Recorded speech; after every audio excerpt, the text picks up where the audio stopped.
There are 4 new members of the National Baseball Hall of Fame. Tuesday night it was announced Mariano Rivera, Edgar Martinez, Mike Mussina, and the late Roy Halladay have been voted into Cooperstown. They'll be joined by Harold Baines and Smith on induction weekend in July. Baines and Smith were voted in by the Today's Game committee earlier this winter. Rivera's selection is historic. He became the first player ever voted into the Hall of Fame unanimously. All 425 voters named Rivera on their ballot. Here are the highest voting percentages in Hall of Fame history. Mariano Rivera, 100.0%, Ken Griffey Jr., 99.3%, Seaver, 98.8%, Nolan Ryan, 98.8%, Cal Ripken Jr., 98.5%, T. Cobb, 98.2%, George Brett, 98.2%. No other player appeared on at least 98% of Hall of Fame ballots. Not Hank Aaron, 97.8%, not Babe Ruth, 95.1%, not Willie Mays, 94.7%, and not Ted Williams, 93.4%. I can't imagine the mental gymnastics that went into not voting for those 4 inner circle greats. Now that there's been a breakthrough and we have our first unanimous Hall of Famer, I think it's only a matter of time until we see another one. It won't be an annual occurrence, of course, but the BBWAA voting body is getting younger, and the idea that if so-and-so was not a unanimous Hall of Famer, no one should be a unanimous Hall of Famer, is fading away. With Rivera gaining unanimous induction, this is as good a time as any to look ahead and figure out who could be the next unanimous Hall of Famer. I suspect it'll happen sooner than many baseball fans may think. Let's look at upcoming Hall of Fame classes and then active players. 2020 ballot. Could Mariano Rivera's former teammate be the next unanimous Hall of Famer? USATSI Derek Jeter. There are several big-name players set to join the Hall of Fame ballot next year. Jeter is by far the biggest, and I think his chances of being unanimous are pretty darn good, relatively speaking. He is 6th on the all-time hits list, 3,465, and 6th all-time in WAR among shortstops. Add in 5 World Series rings and the fact he is a legacy Yankee, and Jeter is a slam-dunk first-ballot Hall of Famer. Detractors could point to his shoddy defense, I suppose, but it is awfully tough to argue Jeter does not belong in Cooperstown. A unanimous selection is possible. Maybe even likely. 2021 ballot. There are no clear-cut Hall of Famers set to join the ballot in 2021, never mind a candidate for unanimous induction. The best first-year eligible players in 2 years will be Tim Hudson and Mark Burrell. Great players who had great careers, undoubtedly. Are they Hall of Famers though? Are they candidates for unanimous induction? With all due respect, I think the answer is no in both cases. 2022 ballot. David Ortiz, with Martinez and Frank Thomas, and Baines going into Cooperstown in recent years, designated hitters are gaining momentum for the Hall of Fame. Ortiz is on the very, very short list of the best and most accomplished designated hitters in baseball history. He is the position's all-time leader in hits by 501, home runs by 216, extra base hits by 441, and RBI by 566. Then there's the 3 World Series rings and his status as a Red Sox legend. Big Papi is getting into the Hall of Fame on the first ballot, I do believe. The fact Martinez spent 10 years on the ballot leads me to believe Ortiz will not be unanimous, however. Chances are a few voters will hold that he was only a designated hitter thing against him, plus long-standing performance-enhancing drug suspicions figure to take a bite out of his voting percentage. Alex Rodriguez, take his career at face value, and A-Rod is a slam-dunk Hall of Famer worthy of unanimous induction. The same is true of Barry Bonds and Roger Clemens though, and they are unlikely to get into Cooperstown at this point because of ped ties. They have 3 years remaining on the ballot and their support has plateaued. If Bonds and Clemens can't get into the Hall of Fame, I don't think A-Rod has much of a chance. And remember, unlike Bonds and Clemens, Rodriguez admitted to using peds, and he served a suspension for separate transgressions.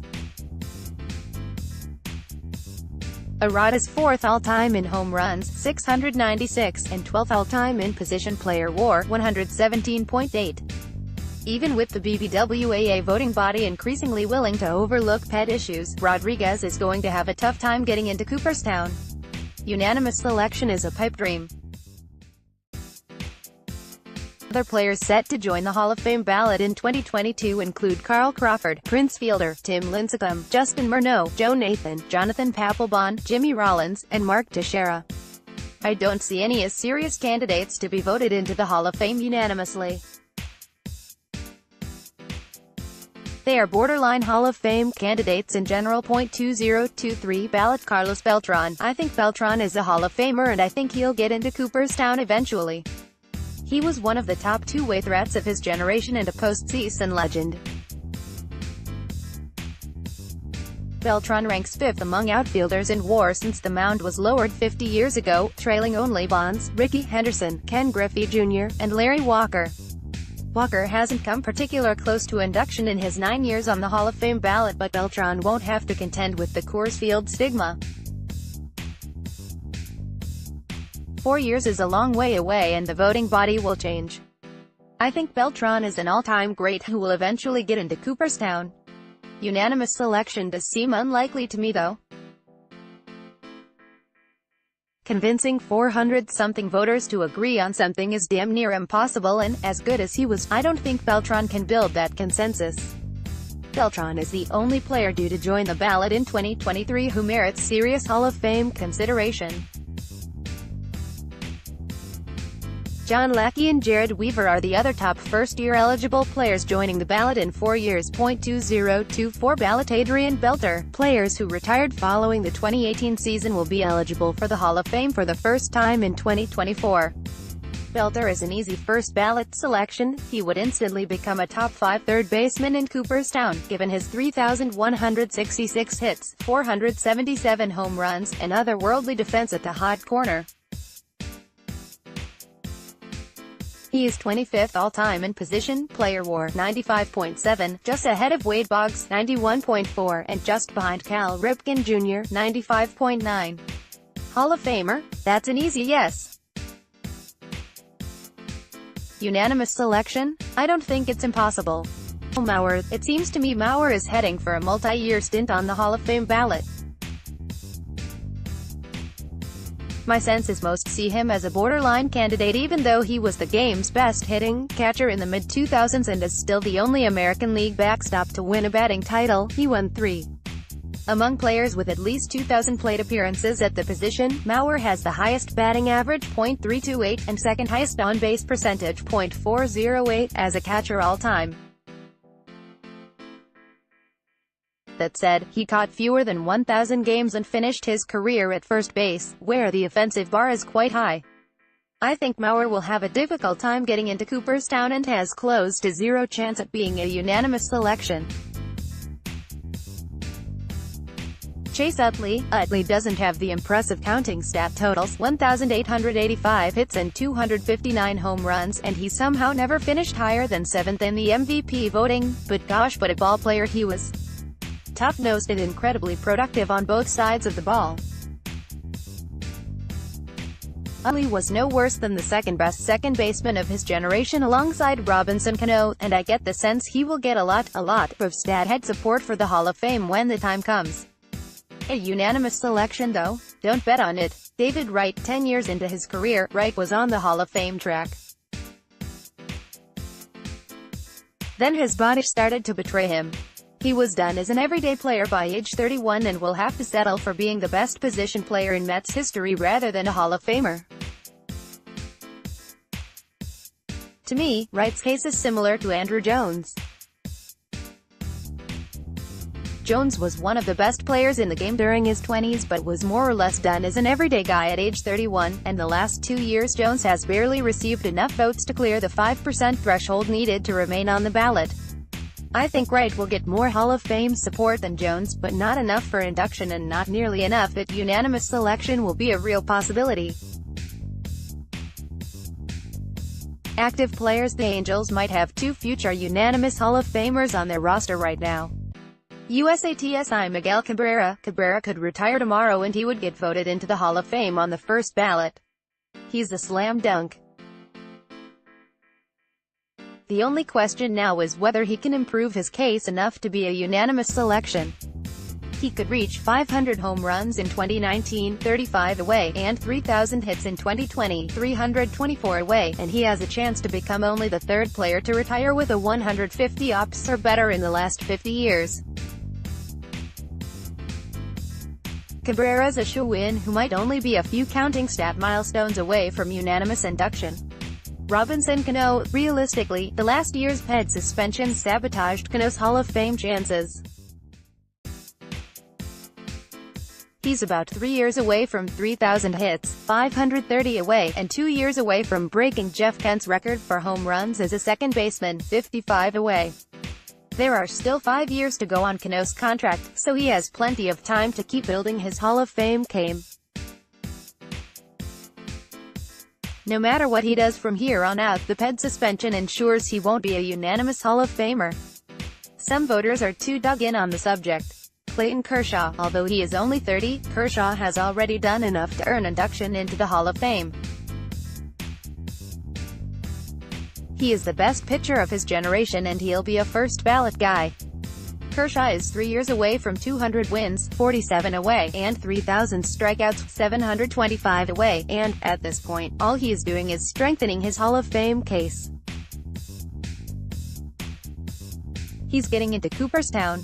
Can he do enough to garner unanimous selection? I think so. A World Series ring and another half-decade of dominance would really help his case. Albert Pujols. To me, Pujols has the best shot at being a unanimous Hall of Famer among active players. He's an inner circle great. He's over 3,000 hits and 600 homers already, and early this season he'll become the 5th player in history with 2,000 RBI, 18 away. Pujols has the stats, he has the rings, too, he has the hardware, 3 MVPs. It's been tough to watch him limp to the finish the last few years, but that shouldn't take away from his greatness.